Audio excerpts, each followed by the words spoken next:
Hi friends, welcome to Raising Lifelong Learners. I'm your host, Colleen Kessler, and this is the podcast where I encourage you to trust yourself and your differently wired kiddos as you help cultivate their curiosity, encourage them to discover the world around them, embrace who they are wired to be, all while helping them discover their passions, interests, and raise them to become the amazing adults they're meant to be.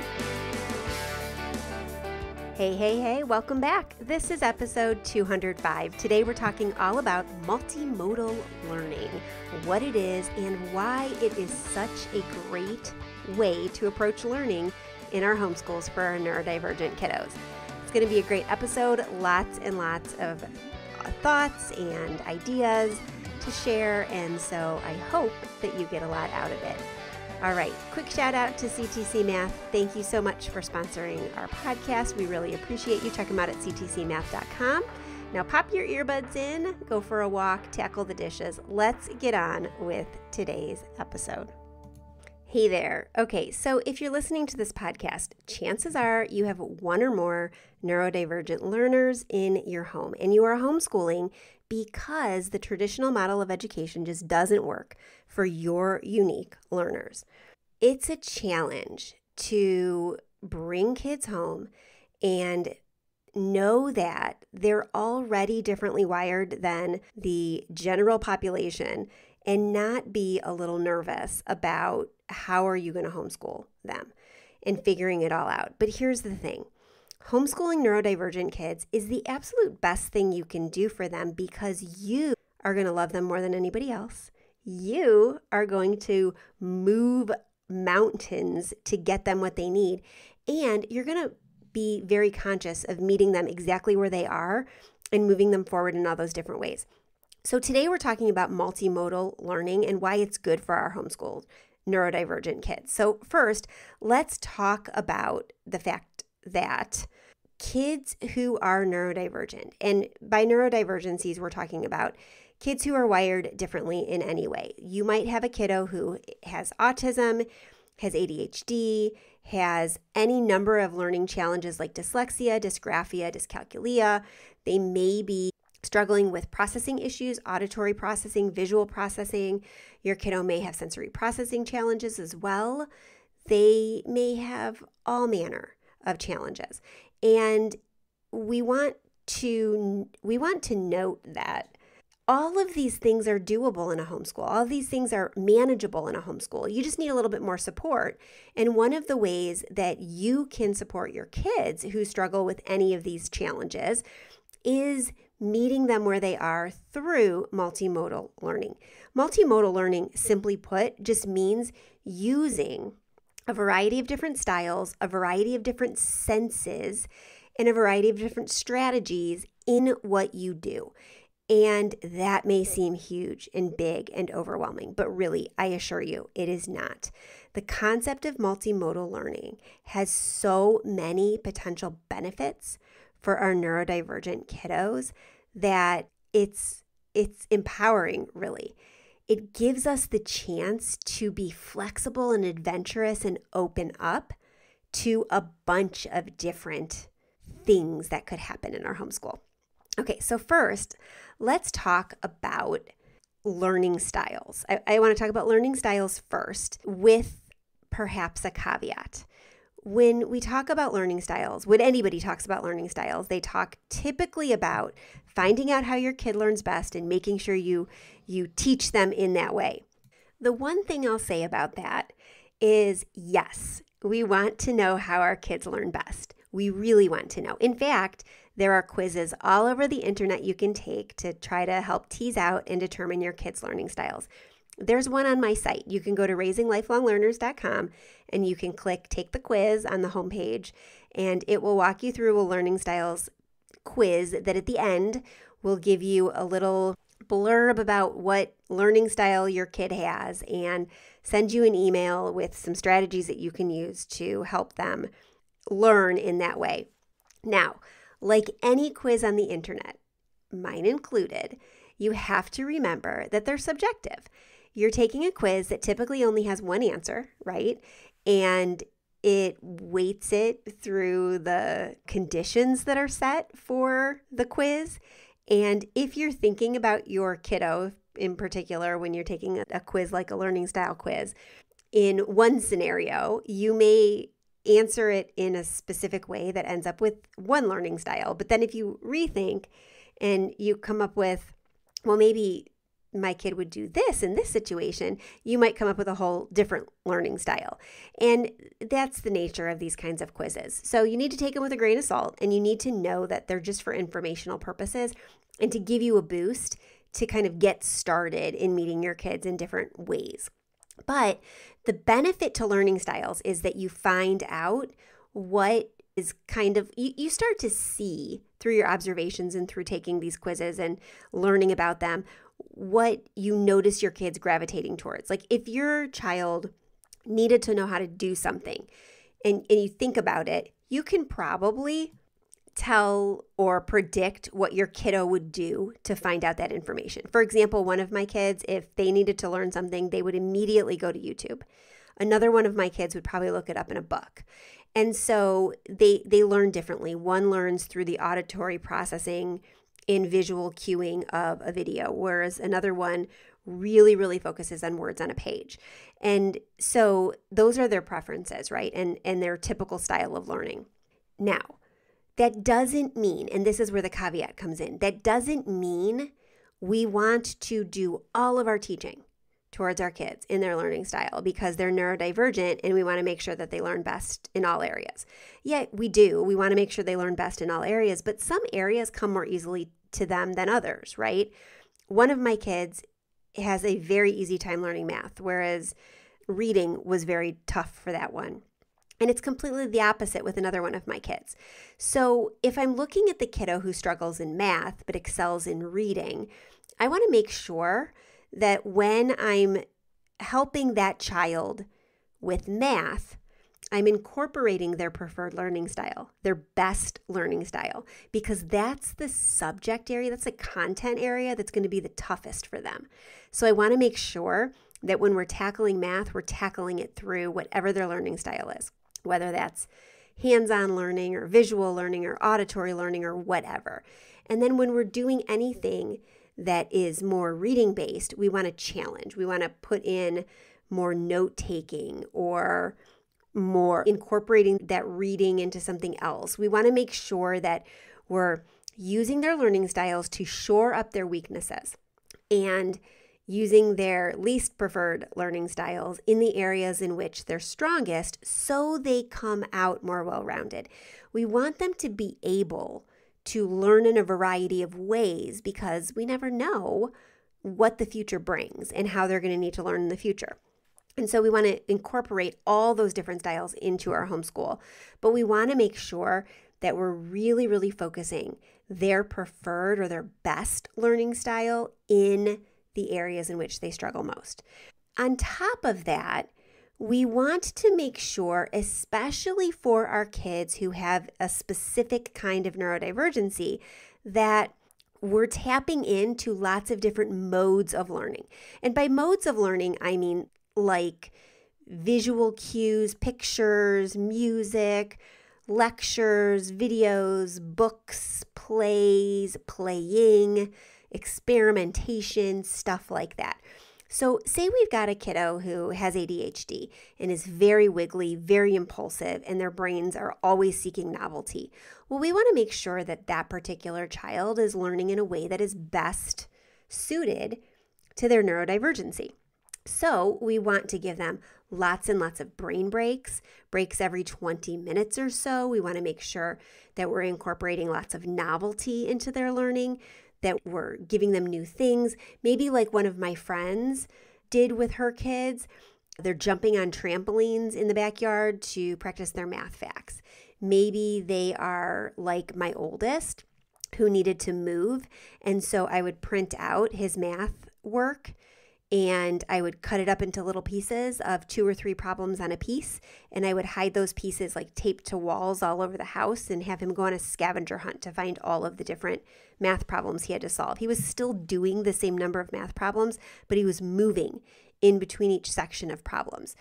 giving our kids the opportunities, our neurodivergent kids, the opportunities to engage multiple senses and learning styles gives them the opportunity for success. And here's the best part of this. It gives them more buy-in. It's more interesting to them to learn in this way. So they're going to follow along with the learning more than they would if we weren't incorporating lots and lots of different modalities.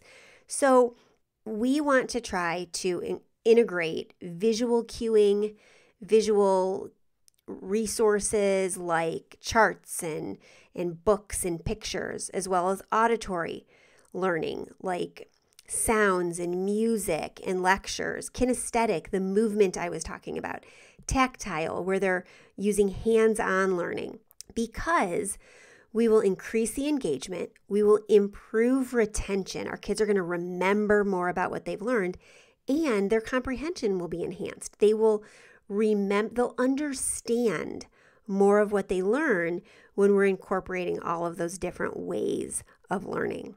Some of the things that we can do, visual aids, we can start using charts. There was a book I bought a long, long time ago when I was a classroom teacher that had all sorts of really cool and fun different graphic organizers in it. In fact, I will see if it's still in print and put it in the show notes for this episode. If I can't find it, I'll put a different one in.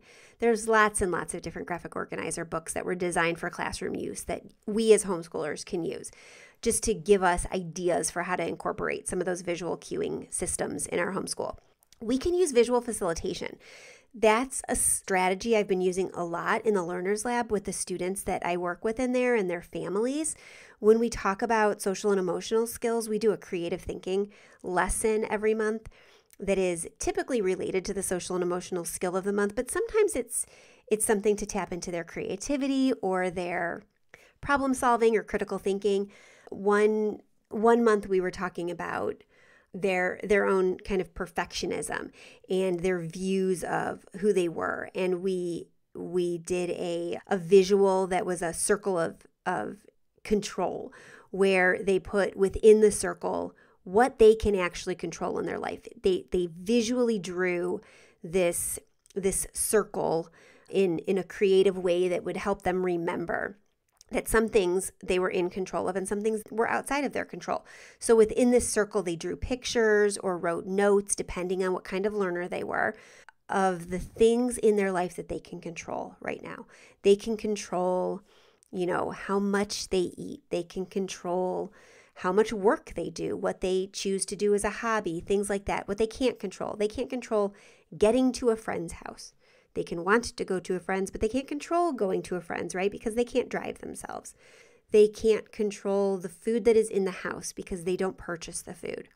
They can't always control what they're expected to do because there's a hierarchy that's different in some families, right? Some families are very structured and some families are more loose. And so they had a varied description of what they couldn't control based on the choices in their own homes. And so we used visual cueing systems and visual facilitation for that. We can use hands-on activities with our kids, experiments, play-based learning, invitations to learn, invitations to create, invitations to play. We can use one of my kids I mentioned earlier learns best by watching videos. And so for that child, we often started or ended units with a cue of Curiosity Stream videos and YouTube videos and other documentaries that we found online, because the visuals of the videos as well as the auditory that came out of the videos really tapped into what that child needed. Some children are very driven by technology, and we could use technological tools to enhance their learning. When my oldest was struggling with his writing, we used talk-to-text, and he still uses talk-to-text today. Incorporating the technological tools to empower our kids to learn or do the things they need to do just gives them ways, really, essentially, to advocate for themselves. And so we want to make sure that we're incorporating those as well. For our kids who are very, very, very kinesthetic, who may have some sensory challenges that cause them to seek input often, we can use a lot of physical and movement-based learning. We can run laps. We can do jumping jacks when we learn. We can use sensory bins. We can read aloud so they're listening while they're building Legos. So they're using multiple modalities to enhance their learning. Okay, so clearly you know that I love CTC Math. They are sponsoring the podcast this season, so I'm talking about it all season long. But I want to make sure that you know a couple different features. I've talked about how it's great flexibility-wise, but let me tell you a little bit more about that flexibility. First of all, you get, like I've said before, unlimited access to all lessons across all grade levels. That means one subscription gives you kindergarten, first grade, second grade, third grade, fourth grade, fifth grade, sixth grade math, basic math, pre-algebra, elementary measurement, elementary geometry, all of those things that kids in middle school might need to review before going on to high school math. It gives you Algebra 1, Algebra 2, geometry, trigonometry, pre-calc, and calculus. It's amazing. So you get all of those levels with one subscription. One of the things I love most, though, is a new feature that they've rolled out, all about mastery-based education, meaning they give kids the chance to continue going through a concept until they reach the highest level of difficulty in that particular concept. So if you're using it for a mastery-based approach and you use this feature, every time your kiddo answers a question, the program chooses the next question based on an adaptive algorithm. And what that means is the questions adjust in difficulty based on your kiddo's ability, meaning those kids who are motivated to do more and well in math and really enjoy it can challenge themselves to attempt a wider range of questions, building this solid foundation. It unlocks questions that are more and more challenging with a greater depth for those kiddos who are math-based, math thinkers, and think that they want to get into some kind of math career. And it increases confidence and their enjoyment of math overall for those kids, like I said, who are really mathy. Parents have a better measure of their kiddos' understanding of the lesson. They can identify gaps in their kiddos' knowledge where maybe further work might be needed. And it allows them to facilitate an individualized learning approach to math so your kiddos are truly learning at their own pace. It's amazing. You can check out the description of the mastery-based approach along with a short video explaining it at ctcmath.com/mastery, or you can go over to the show notes for this episode and you can click on the CTC Math link to find out more. Okay, let me know if you have any questions. Feel free to reach out, and let's get back to today's episode. Interestingly, a lot of people think that when kids are fidgeting or fiddling around with things or maybe listening to something while somebody else is talking, that they're not understanding or picking up on the information. But the brain's really, really fascinating and works differently for all people. I've said this before, but it bears repeating. When I personally am working on a big project, I get very distracted. My brain wanders. There's a part of my brain that wanders when I'm working on a very big project. If there is no noise or video playing or music playing or something going on to keep it occupied, it's like the two parts of my brain kind of go off from each other. The part that needs to be creative and work on the project, like writing a book or an article or something like that, needs to focus, but that other part of the brain needs something to focus on too, so it doesn't derail the part of my brain that is working on that project. And so I often can be found in my office with a video on, and it's always a video I've seen a million different times. In fact, one of my favorite videos to have on while I'm working, because I love it, it's very soothing, and I don't have to think about it because I know it so well, is Pride and Prejudice, the Colin Firth version on Amazon Prime. I will just put that up in a small window on the top corner of my computer screen, and I will be playing it while I work. And there are a few parts that are my favorite, and so my mind will like latch onto them and I'll get distracted for a minute when those parts come on. So typically if I need to work on the project at that moment, if I'm on a roll, I'll pause it and I'll knock a few things out and then I'll turn it back on. Or I'll take a break and I'll let my brain wander over and watch that, and then I'll come back to my project. But my brain needs something else going on. So when our kids say they need music to concentrate, they may need music to concentrate. It's how their brains work. Their brains need the multi-modes of learning, the multiple modes of sensory input going on in order for them to learn the information that they're trying to learn. So when we're trying to do this in our homeschool, we want to make sure that we create an environment that feeds into this idea that we need multiple modes of sensory input going on to learn best. We need multiple different ways of approaching the same topic to learn best. So we want to make sure that the physical space in our home or our learning area is inclusive of those different modalities. So maybe that means you have lots of pillows on the floor. So I'll think about my family room and dining room right now. So my dining room is a homeschool room because we're just, that kind of homeschooler. And there's a very, very trashed table in there that has marker and paint and all sorts of things all over it. And there's a computer and there's a lizard and there are lots of books and different things. And there's a cart with lots and lots of different art supplies, and there is an Amazon Echo so we can play music and audiobooks. And then the family room is right off of it. And the family room has a big couch and a coffee table and a chair and lots of pillows. In fact, there's so many pillows that it's too much when we have it on the couch. So half of the pillows line the edge of the fireplace, hearth, so that they're on the floor. And the kids flop themselves on them and the dogs flop themselves on them all the time. So there are places that my kids can flop. There are places that my kids can sit at tables.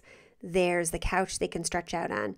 There's lots and lots of different spaces to accommodate their different physical needs at any given time. When we lived in a smaller place and didn't have the rooms to spread out in, we also had a small trampoline that fit in the front foyer area so the kids can pull it out and they could jump on it. Now we have a basement, so the mini trampoline is downstairs along with a crash pad, like a big giant beanbag. And we have the big trampoline outside and all sorts of different things that our kids can use when they need that input. We also have flexibility and personalization in our learning environment, and I encourage you to do that too. When your kids need music, make sure you have some kind of music player. If your kids need quiet places to go, have that as well. And think about how you can adapt your curriculum, any of the materials that you use to accommodate those different modalities. You could moderate your textbooks, perhaps, if you're using textbook curriculum, by doing what I said, like with the math texts that we had. Mine were printable, so I would print them out and cut them up. You could photocopy them and cut them up so your kids had to go find the different sections to read. Or you could read it aloud to them. Or they could read it aloud to you. Or you could get the audiobook version of the textbook. You could focus on the visuals inside of it and then do the reading in a different way. You could modify your worksheets, like I said, cutting them up, blocking some of it off so they don't have to do it all.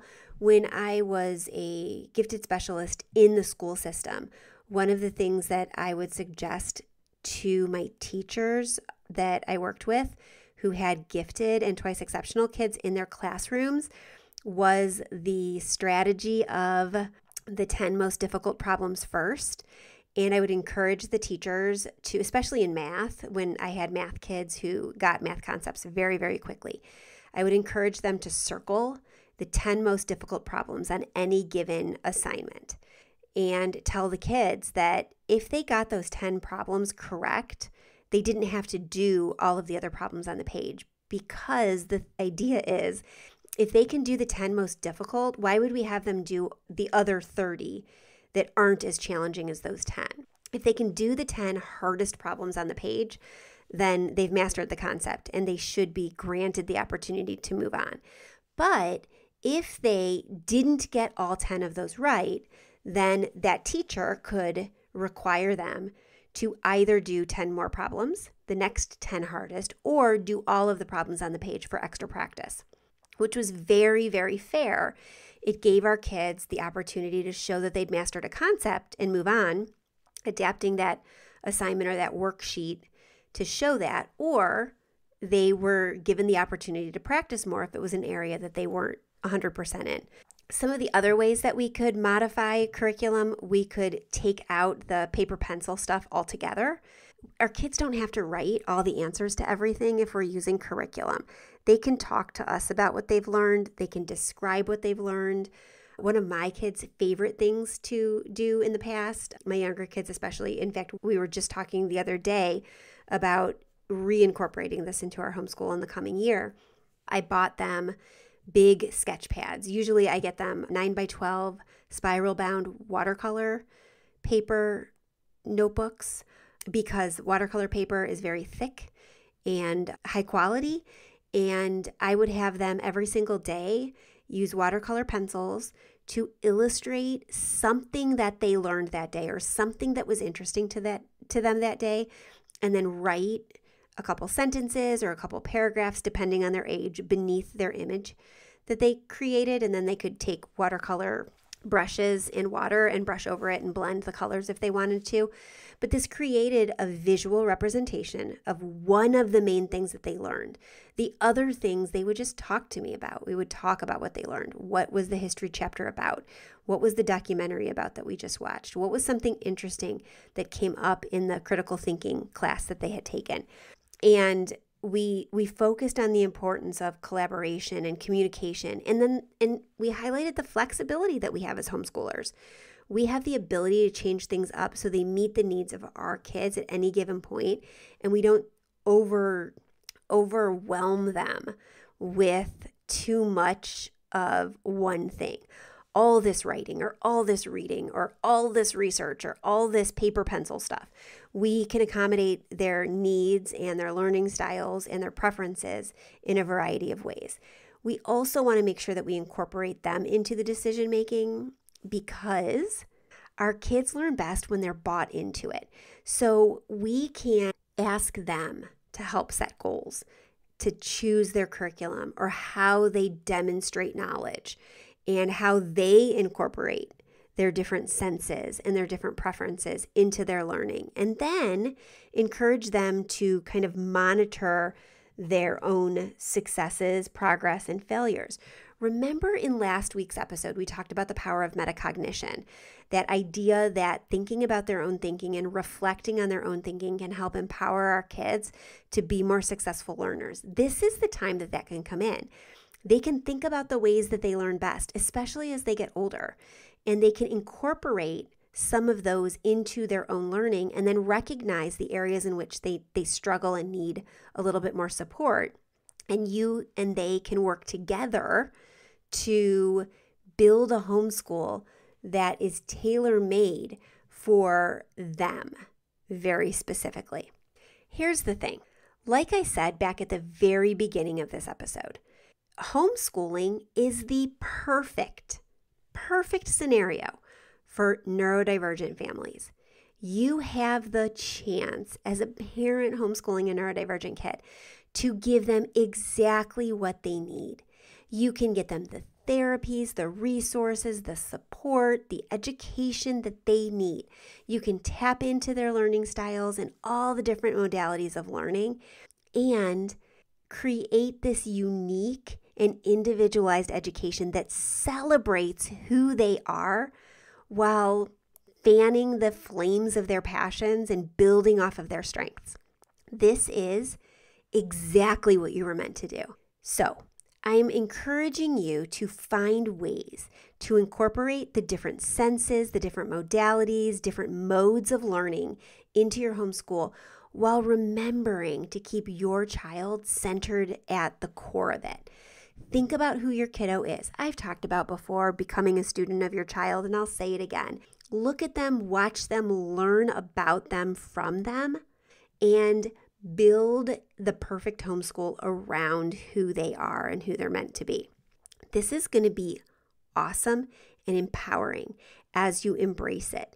You can do this. And here's the thing, I would love to hear about how you are already doing it.